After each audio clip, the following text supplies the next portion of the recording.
Hi! Hello friends. Welcome do my channel. இன்னைக்கு நம்ம என்ன செய்ய போறோம்ன்னு பார்த்தீங்கன்னா, எக் சால்னா. இது கண்டிப்பா தோசைக்கு, இட்லிக்குலாம் செம்ம சூப்பர்பான ஒரு காம்பினேஷனா இருக்கும். வாங்க அதுக்கு தேவையான பொருள்லாம் பார்த்துக்கலாம். ஒரு சின்ன ஜார் எடுத்துக்கோங்க. அதில 1 ஸ்பூன் சோம்பு சேர்த்துக்கோங்க. நல்லா பழுத்த தக்காளி பழத்த 2 பழம் எடுத்துக்கோங்க.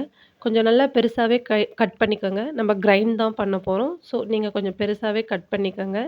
கொஞ்சம் பழுத்த பழமா நல்லா ரெட்டிஷ்ஷா இருக்கிற பழமா எடுத்துக்கோங்க. ஒரு துண்டு பட்டை சேர்த்துக்கங்க. பட்டை சேர்த்துட்டு, கொஞ்சமா 2 காஞ்ச மிளகாய் சேர்த்துக்கங்க. இதுவே முழு காரத்துக்கு கிடையாது. நம்ம தாளிக்கும்போதும் சேர்க்க போறோம்.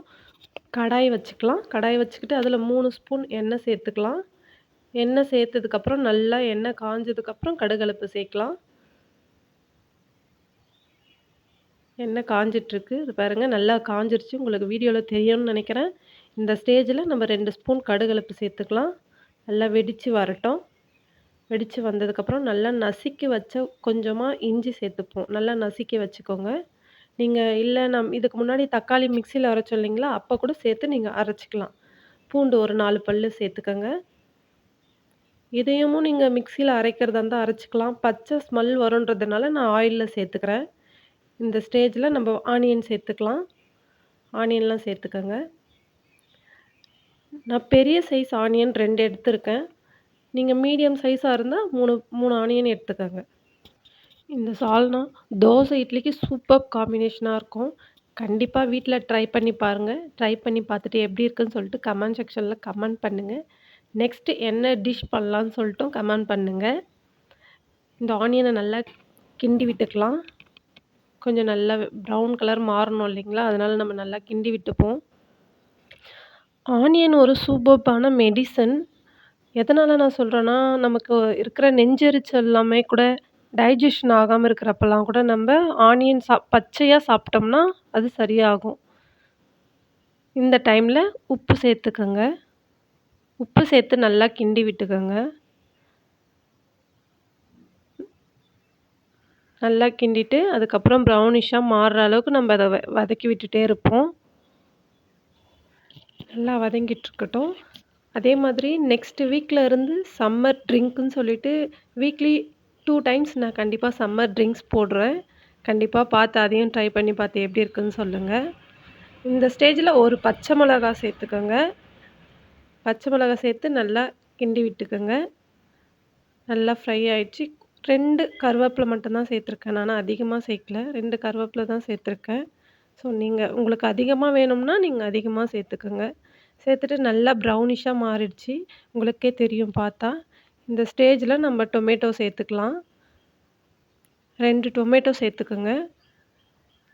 சின்னதா இருந்தத தான் நான் 2ஆ சேர்த்துருக்கேன்.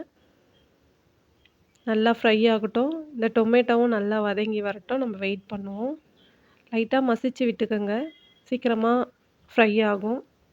நல்லா மசிச்சு விட்டுக்கங்க.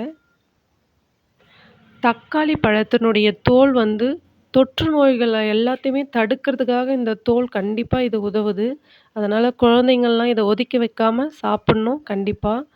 ஸோ கண்டிப்பா சாப்பிட்றதுக்கு ட்ரை பண்ணுங்க. நெக்ஸ்ட்டு நம்ம அரைச்சு வச்சிருக்கோம் இல்லைங்களா? நல்லா கிரைண்ட் பண்ணோம் இல்லைங்களா? சோம்பு, தக்காளி, பட்டெல்லாம் அத எல்லாம் சேர்த்து நல்லா சேர்த்துக்கங்க. எல்லாத்தையும் சேர்த்து ஒரு கிண்டு கிண்டி விடுங்க. இந்த மாதிரி சேர்த்துக்கங்க. சேர்த்து கிண்டி விடுங்க. நான் சொல்லியிருந்தேன் இல்லைங்களா? தக்காளி பழத்தினுடைய தோல் எவ்வளோ ஸ்ட்ரென்த்தானதுன்ட்டு.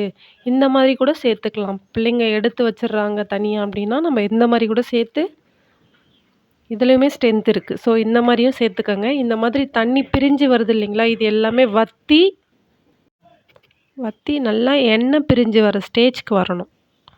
நல்லா எண்ணெய் பிரிஞ்சு வரணும். இந்த தண்ணியெல்லாம் இழுத்து எண்ணெய் நல்லா இந்த மாதிரி பிரிஞ்சு வரணும். இன்னும் நல்லாமே கூட பிரிஞ்சு வரலாம். ஸோ அது வரைக்கும் நம்ம வெயிட் பண்ணுவோம். ஃபுல்லா பாருங்க இழுத்துக்குச்சு. இந்த இந்த மாதிரி எண்ணெய் கொதிக்கிறது நமக்கு தெரியணும். பார்த்தீங்களா? இந்த ஸ்டேஜ்ல நம்ம மிக்ஸியில அரைச்சு வச்சிருந்தோம் இல்லைங்களா? அதில இருக்கிற தண்ணி கொஞ்சம் ஊத்தி அலசி ஊத்திக்கோங்க. அலசி ஊத்தி உங்களுக்கு எவ்வளோ தண்ணி தேவையோ அந்த அளவுக்கு தண்ணி வச்சுக்கோங்க. நான் 3 பேருக்கு தேவையான அளவு வச்சிருக்கேன்.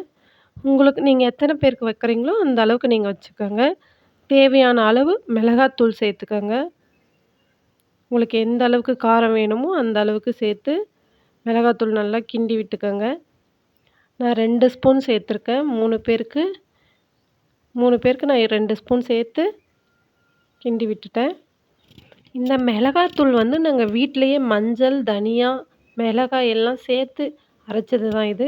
ஒரு சிலர்லாம் தனியா தனியா எல்லாம் தனித்தனியா போடுவாங்க. மஞ்சள் தனியா, தனியா தனியா, பெப்பர் தனியா எல்லாம் போடுவாங்க. பட் ஆனா நாங்க இது வீட்லயே அரைச்சதுனால, ஸோ மொத்தமா சேர்த்து போட்டுருக்கேன்.